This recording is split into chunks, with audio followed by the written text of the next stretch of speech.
counter, at many of the outlets and newsstands throughout the county. And our position is to cover news from an African American perspective with the belief that a people without a voice cannot be heard.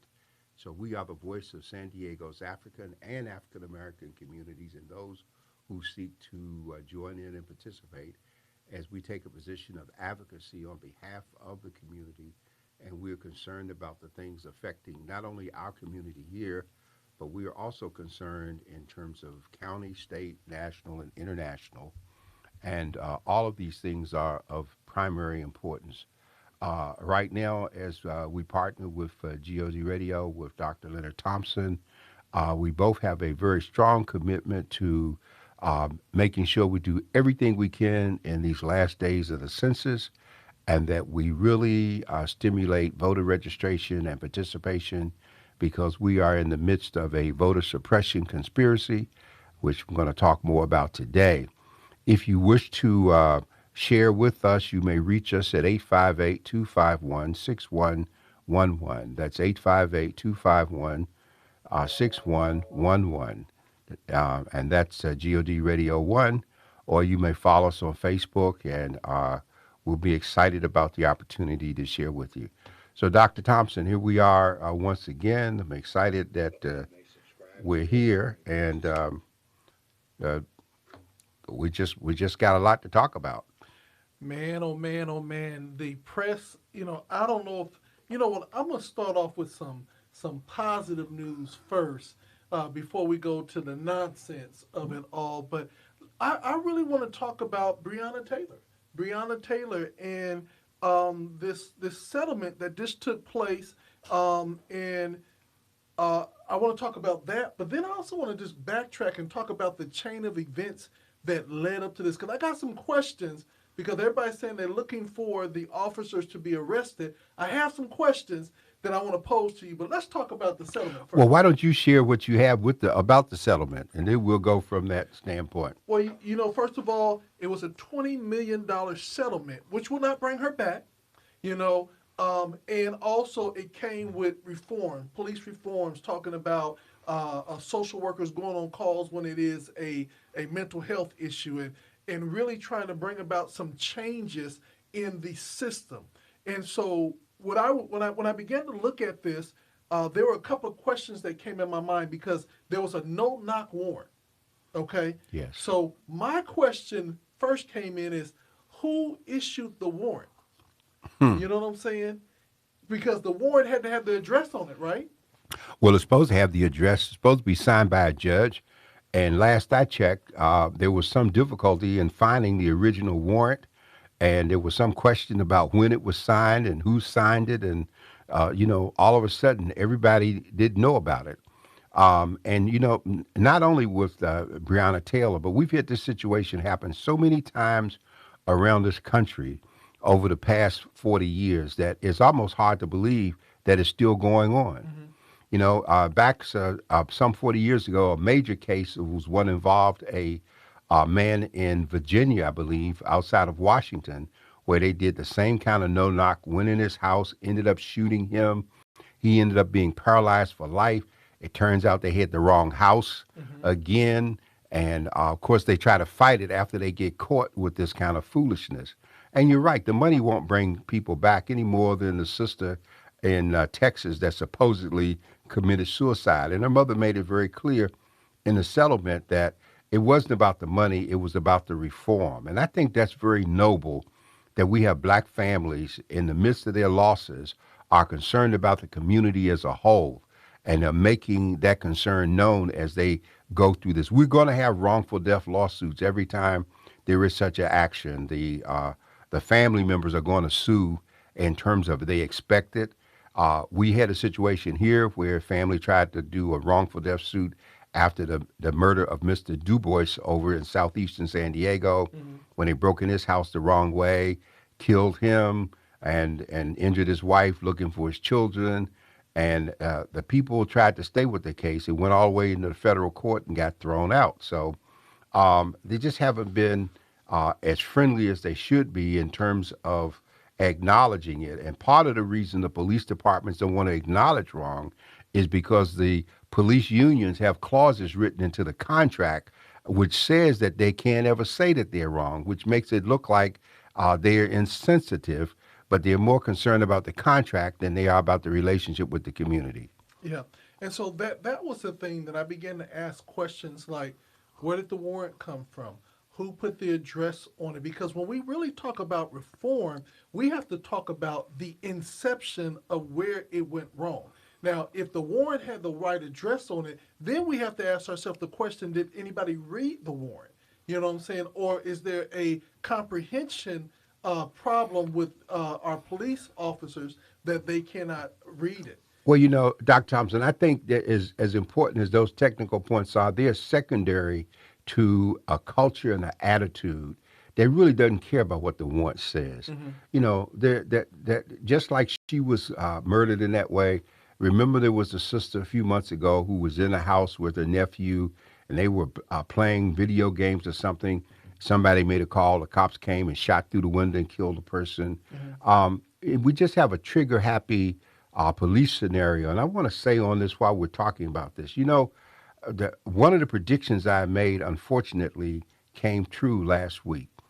I made the observation, and I've made it for months, that if they continue to shoot people in spite of George Floyd and Jacobs and all of these people, that there's going to be a pushback. And we saw that happen in the LA area last week when that person walked up to that patrol car, shot those two police officers sitting in the car, and they almost died. The insult to the ugliness was that the people went to the hospital and protested outside, and I mean it's just despicable. No two wrongs make a right. Exactly. But this wasn't the first time that two officers were shot. Mm-hmm. We had 5 ambushed. I believe it was in Texas or Louisiana, someplace. New York also. Yep, and well, in New York, after following Eric Gardner, I strongly believe that those two officers that were killed in New York were killed by police. Mm-hmm. Okay, and the reason I believe it was because there was such pushback on the Eric Gardner murder over the cigarettes. And the two officers that happened to get shot happened to have been Asian and Latino. Mm-hmm. And although they were killed in their cars the way they were, you didn't get the pushback that you get in a city whenever a policeman is killed. They bring down the full weight and pressure. And I believe that they were sacrificed to deflect attention from sympathy for Eric Gardner by trying to switch it back to the department over the losses of these two people. It's unfortunate, but these kind of things happen every day. I've seen them happen before. I've seen it happen in Washington, D.C., where a young police officer that grew up in the community was going off duty one morning. He stepped out the precinct and he was shot down and killed at the precinct. Nobody said anything. Mm-hmm. So, we got all kinds of stuff happening, but it's not just the technicality of the law. There's an attitude and a mentality that has to change, or we have to stop hiring people without screening them properly. Well, one of the things that I think, and correct me if I'm wrong, a lot of times I hear that when officers come in and they pass the academy, they get into the police, they pass all their psych checks and everything else, there's never an ongoing psych check of the officers. Unless something majorly happens, there's not an ongoing, like every year, every 2 years, they have to sit down with a psychologist and be evaluated. Now, my question is, as much trauma and as much things as they experience, wouldn't it make sense that every year they would go through a psych eval just to see how their mental state is? Well, I think it's even more so than that. The public wouldn't even know about the psych evals if it wasn't for such series like Lethal Weapon, where, they just think he's so crazy that they keep him all the time there, getting the psych treatment, or the classical scenario with Michael Douglas, where he's put in the evaluation. These people should be probably evaluated not annually, but probably quarterly, some of them. Mm-hmm. The ones who end up with high rates of contact with violence in terms of it. That ought to be one of the criteria. On the other hand, you have some officers who go through their whole careers and never have those kind of encounters. And a lot of it is the attitude of the officers in terms of the people who are there and how they react to being there. That, let's not forget that we had a situation going in this country where following the Vietnam War, there were major recruitment efforts being made for ex-military people from the South to go into different cities and serve as law enforcement. And they were taking all of that with them. And they were taking also the old racist ideas of the South with them to those positions. And it's still real today. So Dr. Warren, I want to do a role play today. Let's put on our preacher hat, our counselor hat, attorney hat, and if we at this point were called in to do the police reform and make the changes, how would you lay out the new look of police reform or police departments? Well, the first thing I would say is there's a brother here by the name of Michael Cash who the people were smart enough up north to hire him, Northern California, and he had a program on community policing, which people sent for him around the globe to use and implement. If I was doing it in a place like San Diego and La Mesa and these places, in San Diego, one of the things I've advocated was first cutting some of the brass from the seventh floor. Okay. Got too many assistant chiefs up there. If you got all these assistant chiefs, you see, a lot of these people got hired at a time when the Justice Department was pumping money and surplus military supplies and equipment into the police department. That's why if you go out in the National City and in Chula Vista, the police department in National City and the police building in Chula Vista, both of those buildings are bigger than City Hall because there was special money for building large new police departments. And so there's a mentality that went with that. And then we got to undo that mentality. So I think we'd have to start some screening. Remember, from where we sit, you and I as media entities, these people don't advertise their positions with us and they don't try to reach out to hire from the community. San Diego police, periodically, the sheriff's department talks about it and never follows through. And the ad campaign that San Diego police did about 2 years ago with a PR firm, the ads, as I told the chief and the mayor, they were more suited for SWAT recruitment than trying to recruit people from the community. And I want to jump in to say that, like you were saying, it was the ad said military. It did not say community. It did not say you're welcome to be a part of this to secure your community. It was like we were looking for kind of like military trained people to control an environment. Well, the last series of ads that the police department in San Diego did with us, because La Mesa, El Cajon, National City, all of those entities have never done any advertising in terms of trying to recruit from the community, not from our standpoint. And yet they're the ones that have people running around talking about we're looking for folks. It's not true. The whole vetting process is geared to eliminate people, whether you have bad credit or whatever. And remember, if you're a young person and you had any kind of encounter with the police or if you went to juvenile or whatever, the system is set up to weed you out, even though those are people that can make a contribution. And so the ads that they ran had people standing in front of police vehicles. They had a black woman police officer and all of that, but that's not reaching out to a community.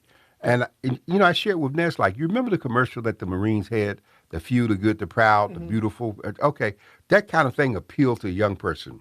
The police department's uniforms have that appeal, but what's in the uniforms have never come across in the community with that on a large scale basis. We have some good black officers that they are good, but unfortunately, it's the bad apples that set the tone for people's reaction. And so one of the things that you would recommend that as a part of police reform is, one, we need to look at the recruitment process, because what does it take to actually become an officer? Do I have to have a degree? Do I even have to graduate from high school? Well, I don't know these days. There was a time that you didn't have to graduate from high school, and that was part of the problem. I think you do at this point. I don't think there are many jobs out there that you can get without being a high school graduate. And the academy has a rigid training program, but I just don't know. I haven't because unlike some people from the community who got involved with various past police chiefs going out to the academy and talking to the classes and the whole thing, I never did any of that, and I didn't believe it was our job to educate the people that are being paid to be educated to come back and serve the community. Hmm. I just Yeah. never agreed with it. And I also think that we have to start recruiting young people, especially from the community, earlier, establishing relationship with them earlier, helping them to understand the security of a community. Because, like, I grew up on a block, and I'm just going to say that, and we had our own police force on our own block. And when you came to our block, there were certain things you didn't do because there were rules and regulation on our block. You know, no matter if you was in the gang or outside of the gang, when you came to our block, the Bloods made sure that if you came on this block, you didn't mess with nobody on this block. So my question is, and I'm not saying gang mentality, but how do we get young people today to be interested in securing their neighborhoods Well, successfully? that's another whole story that we could probably spend hours with because when I grew up in Washington D.C. and we were on a corner, a lot of us we got together and formed our little singing groups just like they were doing in Detroit. We knew the cops who walked the beat. The cops knew us. My high school, we had a cop who was assigned to our high school. I'll never forget, Officer Dixon, and it kept him busy all day every day. And one day, they even put him in a barrel and rolled him down the hill. Uh, you know, and we had a principal that was active, and matter of fact, the principal lived to be almost 100, and so many of us came back. So it was a sense of community. You can't get that driving by in a squad car with two people. Now they got the masks on because of the virus pulled up, and they look like bandits. And they're not trying to talk to people. And the rudest people in San Diego police are the motorcycle cops. Hmm. Now, I met one brother who seemed to be still a real human being, as the Indians would say, and he was from back east. But the average white motorcycle cop out here is just as cold and nasty as he can be, and that's not necessary, and nobody seems to care about it. So that there, it is what it is. That because the kids, why should a kid want to be like them? If you're gonna be bad, then be like the bad guys in the neighborhood who can show some money for being bad. Yeah. You know. Now, one of the things that, and I know that it's the climate of our nation right now, that it doesn't seem like the message is sinking in that it can no longer be business as usual. I just saw a social media post where a young man pulled up to his house because an officer had hit him with the lights and was pulling him over. So he made sure that he pulled over in front of his house, got out of the car, and stood at attention while the officer came up, female officer, and she said that he ran the stop sign. So instead of her saying license and registration and everything like that, she began to question him about what gang affiliation that would he That's was what he they do. in, or Are you on probation or yes, parole? exactly. Famous question. Now Yes. his mother came out, Right. and his mother said, "Wait a minute, why are you stopping my son? And if you're stopping him because you said he ran a red light, give him a ticket." Right. And let it be what it be, and we will deal with it in the courts. But you're not going to question him about if he's on parole or not. That makes no difference, although he's not. This is a good young man. The officer, female, Got smart, was I'm sure. basically said that she was creating a hostile environment Of and course. then put her hand on her gun. Yes, she And she would. said, "So you put your hand on your gun and now you call for backup." She said, "Well, call for backup, but be it understood, my son, if he did it wrong, give him a ticket. We will deal with it in the court." And that officer never budged and still stood her ground and never gave that boy a ticket until backup came. And then backup had to tell her, "You messing this up." But the young lady had it all on videotape. When does it come to the point where people realize that the video is out there, and that we gotta go a different direction? They don't care, Dr. Thompson. That's what I'm trying to get the community to understand. That, yeah, we keep shining the light of revelation on what they're doing. But understand, these people don't care. There is no way that police officers can see the number of murders, and that's what they were, committed by their colleagues in brutal fashions all over the place, just like the Kenosha, Wisconsin situation has come out, where how they did Jacobs, and then the New York situation, the Albany situation, where again we see repeated instances from old footage of them leaning on people's neck and trying to stop them from breathing. So they're intentionally moving in the direction of trying to kill people as a result of a stop. And that kind of hatred, it doesn't care. The badge has become an excuse. And the irony of it is that there is a federal statute against using the authority, legitimate authority of law enforcement for illegal purposes. Federal statute, and there's local stuff. So we're just going to have to keep the cameras rolling, and we're going to have to program our young people, especially, don't argue with them. Because the stop is the prelude to accelerating it to something else that can be bigger so they can mess with you. I raised my son with the idea that if the cops stop you and tell you to get on the ground and kick like a dying cockroach, do so. I called my grandson, who is 17 in LA, and told him after this last thing where they killed a bicyclist and handcuffed his body, whatever happens with the cops, don't say a word, comply, keep your hands up, and go with the flow so we can live to fight another day. We shouldn't have to live that way, okay? But this is open hostility is being fanned by number 45, Donald Trump, and his racist dialogue, which is sending a signal to white folks that we're going to try to do what history has done in the past. Every time we had major civil rights breakthroughs in the history of this country, we had a major white backlash that followed it. That followed the Civil War. Reverend Barber has documented it in many instances. And here Trump's mission is to do the same thing following 8 years of an Obama. Every time. With the Justice Thurgood Marshall, that backlash was a Clarence Thomas, who had about as much business being on the Supreme Court as Mickey Mouse.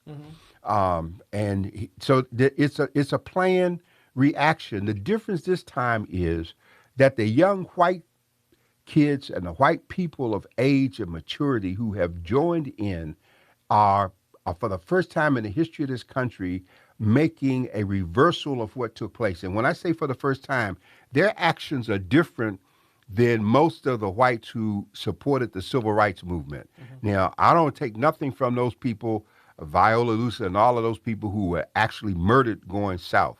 But there were also those others, like the white ministers and the Jewish people who caused Dr. King to write the letter from the Birmingham jail because they thought he was being too strong or aggressive in terms of it. Today, these young people don't care. If they see two pandemics, one is the virus and the other one is the police. Yeah. And from their standpoint, it don't make too much difference which one I die from. Yeah, and one of the things about it is I was talking to Evangel, our program director, and we were doing an evaluation of the advertisement on TV now. It is very rare that you do not see advertisement that don't have mixed races. You know what I'm saying? And it is almost saying that this is the way America's going to look, and we got to go that direction. And so it's funny to me that I now can very seldom see commercials. Well, And it's not mixed race. you're being polite because I've been questioning this for probably the past 12 years. About 12 years ago, when I was doing NPR, I was sitting in the studio with my late colleague Gloria Penner, and there was a Time magazine cover that had a dollar bill that was like a life raft, and it was on a sea floating, and on this raft was a white woman and a black man. Okay, now these two elements have always been the cause of death. I mean, Yes. it took that lady 65 years to admit that she lied about Emmett Till. Okay, and so, but when I start seeing this whole new campaign, there's a black male and a white female, the two mixes that were the most hated things that take place. Yeah. And then I remember something being in media that focus groups, for the most part, a lot of people miss this, but white women determine a great deal of what sales are. They are the ones behind the sales of the big trucks and everything, and not the men. It's the women. So I'm saying that white women now in focus groups have made it a thing that I want to be seen with a black man, and they got one in every commercial that you can find. They got a black man. Hmm. Now they start sticking a couple of black women in with white men, and then they start sticking in black men with Asian, and they're mixing it.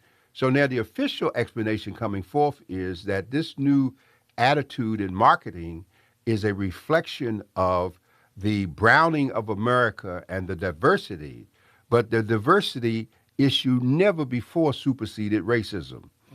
And what we know that since the Loving case that out, excuse me, that struck down the idea that there couldn't be interracial marriages in the 1960s when this case came out, we know now that the number of mixed couples in this country has exploded and families have exploded so that I remember I had a lady making a presentation in Fort Lauderdale to a meeting, and she was saying she went to a family wedding and she thought she was at the UN Hmm. because the family was black, but they were Asians, they were white, there was Latinos, and you got all of this. So you have a generation of young people who are not going by that. And the other thing they do on the commercials, if you don't see the mixed couple, then you can look at the child Yeah. in the commercial and tell that the parent somewhere is mixed because of the child Hmm. or the way the hair looks. Then they got some with the mixed grandparents. Hmm. And so all of those things fuel the fire for the Donald Trump supporters because when they're saying make America great again, they really mean make America white again. Hmm. And they can't do it because the statistics show that they are losing ground in terms of childbirth Hmm. and that the changes, like California, and people are complaining that California is becoming brown. And, I've said that, there's a poetic justice. I say they're taking back the state one baby at a time Hmm. because California was stolen from the people. They stole it in 1848 with the Treaty of Hidalgo. Yeah. Okay, so this is what's taking place, and they're white folks that can't handle this. Hmm. They're old and they're upset, and it's like, oh my God, what's happening? And you know, one of the things about it is that, um, and so many people are not embracing the change. And, you know, I always say that, like, I'm a food connoisseur. You know what I'm saying? And so when I think about how people act, like, you don't want to work or be around Latinos or Chicano X, but yet and still, you at every taco shop they open up. Hmm. So my question is, how can you eat the food but not like the people? The same way they could have us fix their food and serve their food, but not let us eat. The same scenario. That's a dangerous that because the rule of the restaurant is simply this: if you don't want your food to be messed up, don't go off on the waiter until after you get your food. But if you go off on the waiter before you get your food, you don't know what you really get. Well, many years ago, my grandfather spent 40 years as a waiter on the Seaboard Railroad. And in those days, black men either they were Georges or they were waiters. So he took to be a waiter, and because of that travel situation, he could buy a home and provide for his family. But he often told me the story of one morning he was serving these three or four white women for breakfast in a dining car, and one little white lady was telling a story about how the night before she had a dream that she went to heaven. And in the midst of her telling this story, one of the women interrupted her and said, "Did you see any colors?" And she said, "No, I didn't get to the kitchen, but let me tell you about the rest of this dream."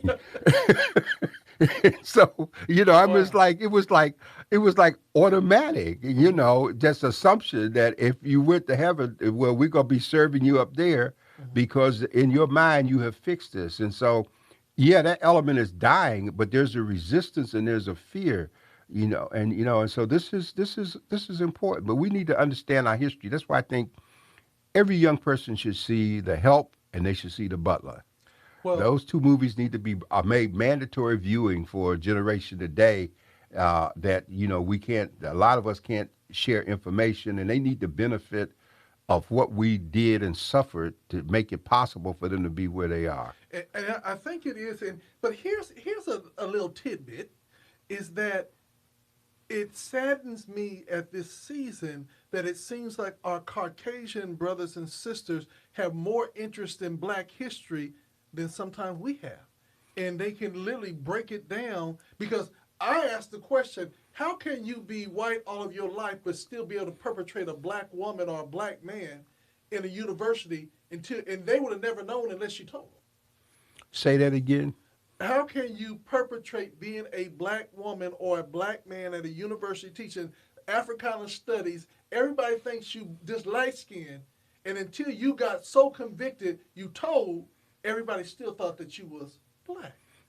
And so, and how did how as a Caucasian person you learned our history so well that you became an Well, expert? I'm laughing, Dr. Thompson, because about 45, 50 years ago, I had an experience when I was at Howard University, and I didn't know at the time I was going to be in ministry, and I went into the School of Religion and started taking courses as an elective. And one of the first courses I signed up for was the history of the black church. And I walk into this classroom in the School of Religion, and there's this blue-eyed, blonde-haired white guy teaching this course. And my first reaction when I looked at him and I walked in the door was like, oh, hell no. Mm-hmm. And I mean, literally, I'd be almost like a reflex. And this guy heard me and he said, oh, please come in.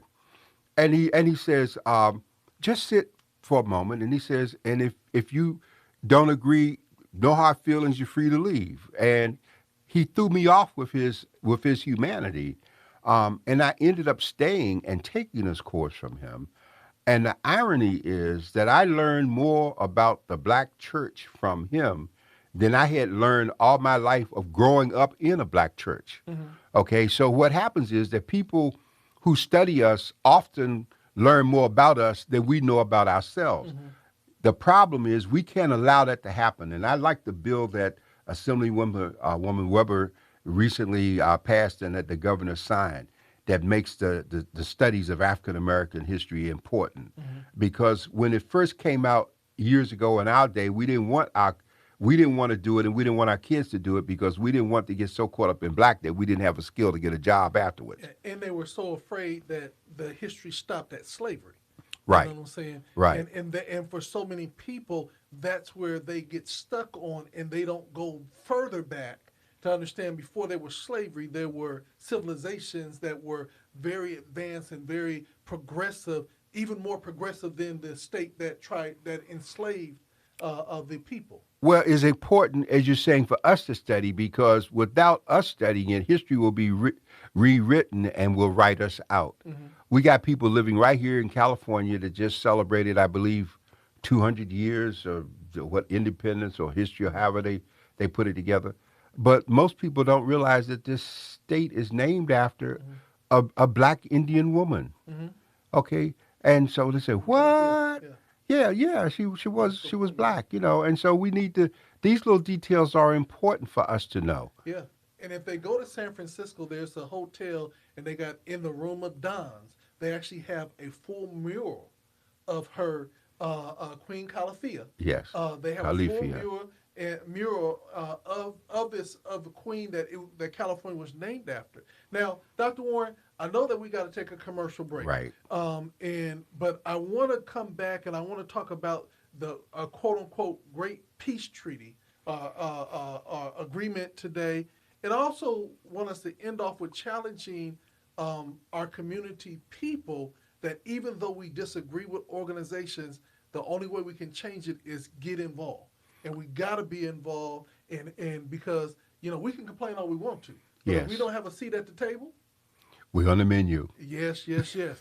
Right here on GOD Radio. We'll be right back at you. Hi, Wendy Raquel Robinson here with an important message. Are you prepared for the next natural disaster or pandemic? If the COVID-19 pandemic taught me anything, it's to be better prepared, and I want you to be equipped too. An earthquake, flood, fire, or this pandemic, the name of the game is being ahead of the game with 5 easy steps. Step 1, get alerts at calalerts.org for up-to-the-minute updates. 2, create an evacuation plan and an emergency contact list. Step 3, have a go bag of essentials such as medication, cash, first aid, and your emergency contact list. 4, if you can't leave your home, have a stay box of items that are good for at least 3 days, including food and water. Step 5, help friends and neighbors do the same. Help slow the spread of COVID-19 and protect yourself and others by wearing a mask while maintaining a safe physical distance. For additional information on emergency preparedness and to be ready for the unexpected, visit listoscalifornia.org. That's LISTOS California.org.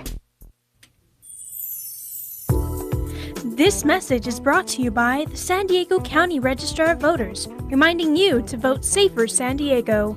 All registered voters will receive a ballot in the mail for the November 3rd election. Make voting decisions and complete your ballot in the comfort and safety of your home. Seal your ballot in your postage-paid envelope, sign it, date it, and return it by mail promptly, so it is received well before Election Day. Learn more at sdvote.com. The San Diego Voice and Viewpoint newspaper is San Diego's oldest and largest African American publication. We bring you news for and about our community. Your stories matter to us. Thank you for allowing us to serve you for nearly 6 decades. Your support enables us to continue to forge ahead, informing you with news tailored to your needs. In addition to subscribing to our weekly publication, consider using Voice and Viewpoint to promote your business and events. Call us at 619-266-2233 or send an email to ads@sdvoice.info for details on how to get started. If you have advertising needs, contact us. Our prices are both fair and reasonable. Follow us on Facebook at www.facebook.com/Voice and Viewpoint or visit our website at www.sdvoice.info. Remember, a people without a voice cannot be heard. Picking up passengers coast to Back coast. here on GOD Radio 1 from the desk of the editor with Dr. John Warren. We picking up passengers from coast to coast. Yeah. And now we're going to the White House, Dr. Warren. Yes. Let's talk about the Great Peace Treaty. Let us not be deceived by the treaty itself, will you? Let us not be deceived. You know, Trump and Netanyahu have really helped each other. And I'm concerned about the terms and conditions of this treaty because Jared Kushner made a deal that involved the sale of some F-16 fighter planes that the Arab people didn't have. And if they're going to get those planes as a part of the deal, and Netanyahu needed an agreement because before the pandemic, with all of his legal problems, he was in trouble. And Trump moved our embassy to Jerusalem, which he boasted nobody else wanted to do. But those of us who are biblical scholars and students need to understand that this situation here is just another manifestation of moving toward end time, because in the end, there is going to be a false peace agreement. There is going to be the Antichrist, and all of these pieces are going to come together. And of course, some of you out there listening think that this is mythical and crazy. But if you really study Bible prophecy and history, and you look at the accuracy of what has been fulfilled and is being fulfilled on a global scale, you need to pay more attention to what's happening with Israel than you do to North Korea. Because we already know in the end how that situation is going to play out. The Palestinians represent a very interesting scenario, and most of us as people of color want to take sides with the Palestinians. But again, the question of the land You can go back into Genesis and Leviticus in the Old Testament, and you can see that where Deuteronomy, where the land was allocated, and how they lost the land in terms of being driven out, and the conquerors bringing people in to occupy as a part of an effort to remove people. So all of this stuff is not going to go away. And you saw what happened while they were signing the accord at the White House. The Palestinians fired 2 rockets over into Israel just to let them know that they were still there. And that they wasn't cool. It's not cool with them. I do not see a two-state solution. No matter how much we talk about it and try to make it work, go to Camp David or wherever, it's not. I don't see it happening.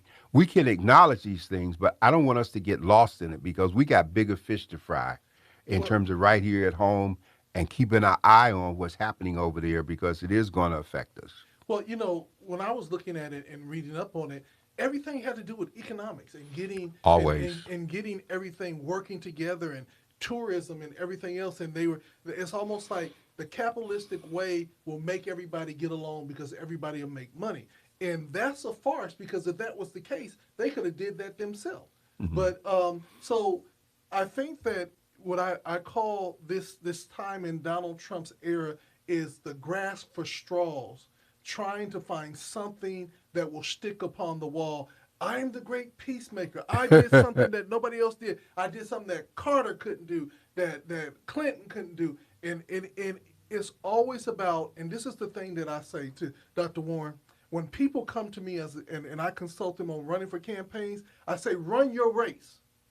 But don't tell me what everybody else didn't do. Tell me what you're going to do. He's spending more time trying to make everybody else look bad that he can't even tell us what he's done well. Well, but you got to remember something about Trump. Trump has a single mission in life, which is to get reelected. And so, he's placated part of the Christian right with the 2 members of the Supreme Court. He lost the ally when Jerry Falwell Jr. got busted recently and dethroned. The people who are really God-fearing and understand right from wrong really know that this man is being destructive. I believe that they're buying a plan nowadays that to me says that racism is more important than democracy because that's what's being served up. And so everything Trump is doing is to get those 270 votes that he needs. I hope we get to chat for a moment about the Electoral College that he needs to get back in at any cost. And I believe that the more people who die from the virus between now and the election, in his mind, the fewer people there are to vote against him. Mm-hmm. And so the agreement, we can acknowledge it for what it's worth, keep an eye on it. You know that Jared, the Kushner, he sold us out some way and something that he got out of it. We don't know what it is, but we don't really have time right now to worry about him and that. That agreement is there. We got to move on. And when we get Biden in and we have the change of the guard, then we'll go back and get this stuff straight. So what about the bombshells that were dropped by the reporter this week? Was it bombshellish enough, or is this more false and fake news? I think it gave us the insight into history because some of us would wonder, how is it that people like Hitler and Mussolini and all of these folks who took over countries and led people into turning against their friends and their neighbors and the children against their parents? And what we see is that there's an element that's gullible out there that wants to believe. When you look at the statistics of over 1,000 people a day dying and Trump flying in to hold a rally, making all the people sign a waiver that they're not going to come against him if they get the virus, and all of these white people standing around without the mask, chit-chatting like this is the greatest thing in the world, and right behind all of this comes spread events in terms of what's taking place. Herman Cain is one of the most outstanding examples. He's sitting there all happy, and he is gone home to be with the Lord at this point from being a victim of the virus, and the president refuses to put on a mask. So the whole idea is to try to feed the conspiracy theory. And there are so many people who believe in the conspiracy theory that they won't believe. They will think that the Woodward tapes have been edited before they will believe Trump, even though they can see the clips of him on MSNBC and CNN making the statements. they still reject it because it's more important to them to get the wall, to get him, and to stop this tide that he's been sold. And that's why every time he speaks, he's talking about the cities and the suburbs. But like Joe Biden say, well, you president right now, and you circumventing the Constitution. And I think the three most dangerous people in this country are Trump, William Barr, the Justice Department, and Mitch McConnell. And the three of them have the capacity collectively to destroy America unless we do something about them. So let me ask you this question. I got a little anxiety and I'm a little anxious because I don't even care if they send me a ballot at this point. I'm still going down to the registrar of voter and voting because I need to make sure that it gets there. So let's talk about voting and strategies now, because everybody's getting this mail-in ballot. But, then we got some issues going on with the Postal Service, and we don't know if what's going to happen with that. Give me, if you, in the best case scenario, you were going to give somebody advice on voting this year, what should they do? Well, you and I both know, and we've been in touch with the Register of Voters in terms of what's going to happen in the weeks ahead leading up to the election. We know that we're going to have, throughout the state of California, we're going to have boxes established for people, and even in this county, to deposit their ballot. There are going to be ballot boxes even at the Register of Voters where you can drive out there, take your absentee ballot, and drop it in the box at the Register of Voters. And we're hoping that people will be serious enough when they get the ballot that they will sit down and deal with it. By next week, I'll have a slate in terms of the issues that are on the ballot, the propositions and the measures. They'll be both published in the paper and online, and you'll have them. And this will be suggestions that we're making. We're not trying to tell people how to vote, but there are times when you look at the ballot and you have no idea. And if you have some kind of confidence in someone who has looked at it, it helps you make a decision in terms of it. And we need to do that. So we need to make sure that we vote. I believe that there important areas on the ballot are the presidential election, number one. The congressional elections are crucial because we need to carry the state in terms of those positions, which will help us with the Electoral College. And California, like Texas and New York, has some of the largest numbers of delegates going. Trump has already written California off as blue, and that's why he had such an indifferent attitude toward the fires and forest management and the whole thing. But we have relatives and friends in other states, and we need to encourage them to vote, regardless of what obstacles are put in front of them. We need to make that a conversation from the day that they get their ballot until it's put back in the box. And right now we have a conspiracy suppression effort going on. I want to make you aware, in 5 states right now, there are efforts to put Kanye West on the ballot as a presidential candidate. Now, and he's being put on the ballot because where the people have a choice between Trump and Biden, if the people don't want Trump, and he can throw Kanye West out there and make it look like you got a black vote going, instead of going for Kamala Harris with Biden, then that helps Trump. And so, West's family Conway's family has already talked about his paranoia and schizophrenia and all the problems that he's got. But, maybe he and Trump could share a padded room together because both of them got similar issues. So we need to be aware of that. The purging of lists in terms of ballot lists, we need to be mindful.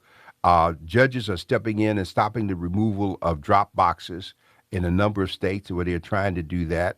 And so this is a full-blown conspiracy to stop an election process, but yet the president himself and his people are voting by mail. Mm-hmm. And so this is why we have to let's not get sidetracked with all of this stuff. Mm-hmm. You people who, and I mean to say you people among us who take the position that your vote doesn't count, you are mistaken. Every vote is important. Yes. And one of the things that I'm saying to people is let's take the middleman out of the equation. Yes. When you get your ballot, don't wait till election day. Fill it, take the time, fill it out, and then take it to the appropriate drop boxes so that you don't have to guess or if it made it to the registrar of voters, you've Right. taken it there yourself, so you don't have to worry about a male person getting it and saying, "Oh, that's a Democratic house. I'm gonna throw this one away." You know what I'm No. saying? And don't do the silly things that has been said by our current president. Well, if you go there and your name is not on the list, vote again. That's illegal. It's And then definitely. it actually cancels out and will probably nullify your vote in the long run. Well, yes, it is illegal for you to vote more than once, but at the same time, you can register online. You will be able to register and vote even on election day. Yeah. Okay, and this state was one of the first states, in addition to the ones who are already doing it, to say we're going to go totally to the mail-in ballot. One of the things I like also as the country comes together, and maybe you might have missed this, but Old Navy, the clothing store, Old Navy made the announcement, I believe it was a week ago, that all of its employees are going to get leave with pay to work the polls on election day. Wow. And that's because, as the president, Obama was asking people too, we realize this year we can't have the seniors out there because of the risks, but we got to have an army of young people that are going to volunteer. And I think is a phenomenal opportunity. You know, with that 50 years ago when I was a younger person, I volunteered to get involved with elections in D.C. and I ended up helping to design the district's the whole voting mechanism for the presidential campaigns and for the city council system that exists there today. So we need to have people get involved and learn the process. And I'm really pleased with what I saw in 2018 that people here in San Diego stood in line to vote. Okay, and so this is important, and we need to right now channel that protest into voter registration and get the ballots done. So you said some really important things that when I got registered to vote and when I registered to vote when I turned 18 years old, everything was about the paper. You had to fill out the paper, then you had to take it, mail it in, and everything else. You just literally said you don't have to leave your house. You don't have to leave your car. You can register online. Register on your smartphone. Yes, you can. And get yourself registered, and it's that easy. No paperwork. Just register and get yourself in the thing. So it's so easy now to allow your voice to be heard. So if you know anybody who is not registered to vote, make sure that they register to vote. And then here, the ballot will come, and it's so simple just to get in your day process, get it done. And if we do that in advance, we will assure that our country will have a tremendous change. Now, I'm encouraging everybody that when it's all said and done, we look at the United States and everything is blue, and there's not a red spot on it. Yes. That yes. would be the statement that enough is enough. We have to stand for something during this season. We cannot sit back and say that it's going to disappear. We're going to have to get involved and be involved. And if we and then for the young people, here's an opportunity for I think you get a week's worth of work. Yeah, you get. Yeah, it's going to go on for a while because the results are not going to be done right away. There's a whole ton of absentee ballots to be counted. What happens on election day is that after the polls close at 7:00 in the evening, the first count that they give out is really the count that they already had from the morning vote and from the absentees and the votes that they're already counting leading up to that point. And then they move on to counting the rest of it. And so this is important. And I really got to stress the importance of this, that being conscious of the people coming to the doors. We got seniors. One of the biggest tricks is that they send people in here to go into heavy voting areas, and they have people knocking on your door saying, fill out your ballot and give it to me, and I'll turn it in for you. Don't give your ballot to anyone to hand in for you.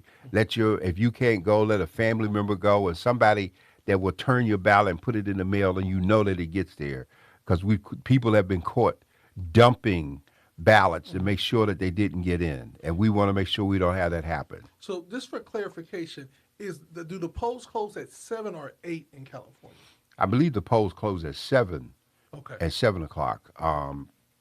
And I could be wrong because sometimes I get it mixed up, but I think it's 7:00 that they close and they start putting the results out. But the important thing is that people can register and they can get there. You know, and I got to point out something here. This is not a party vote. This is a survival of America vote. And it just happens that Biden represents the alternative to the destruction that we have in the White House, that is destroying relationships around the world, that is in denial of climate change. And we see all the harm that's been done here, the loss of lives and homes. We need a person with a sensitivity. It was reported today, just by contrast, that while we are still averaging close to 1,000 deaths a day, in the past 24 hours in the nation of Canada, there was not one death from the coronavirus. Wow.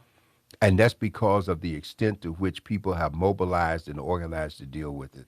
We have the capacity here, but we have such mixed signaling coming out. And we don't want to get buy the myth about the vaccine. Like the director of the CDD said today, he said, if I was offered a vaccine today plus and in opposition to my face mask, I take the mask over the vaccine.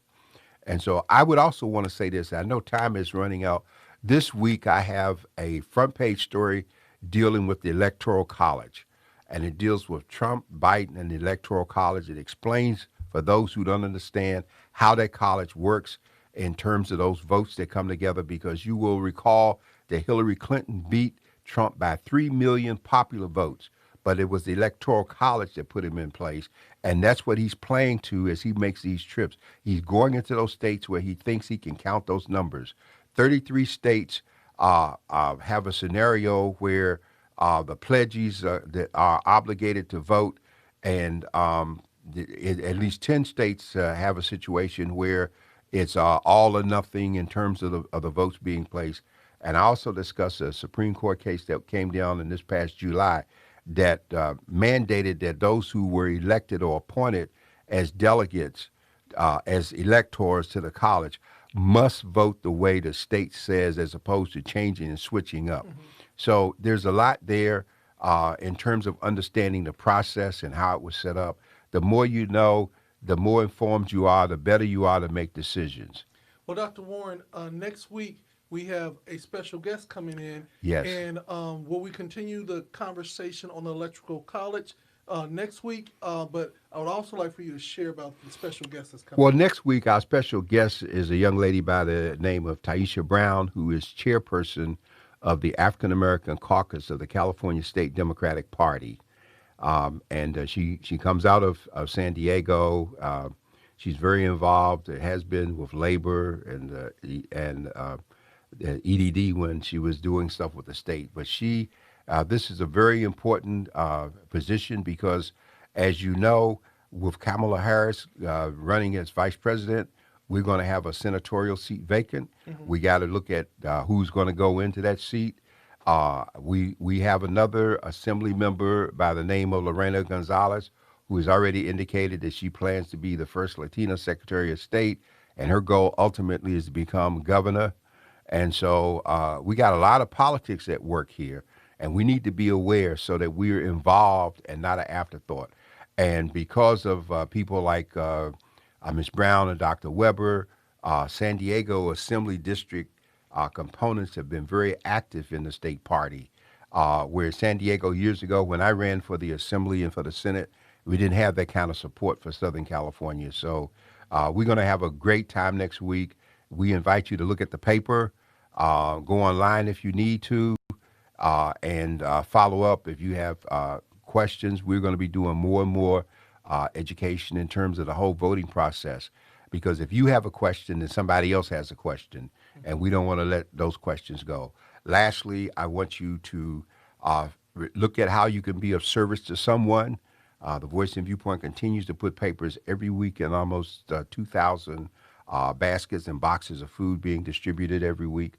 We're carrying the notices from the county. We're carrying the information from the Register of Voters, and we're reaching out to people as never before. If you worship, consider going online. We have an online service on Sunday at Eagle's Nest. You can find it in the paper and online. And let's stay safe, and let's not follow any myths. I think Dr. Thompson and GOD Radio for this opportunity for us to partner. And I'd like for him to have the last word. Well, I'll say it like this. We've enjoyed being with you. It goes so fast. But until next week. The Lord.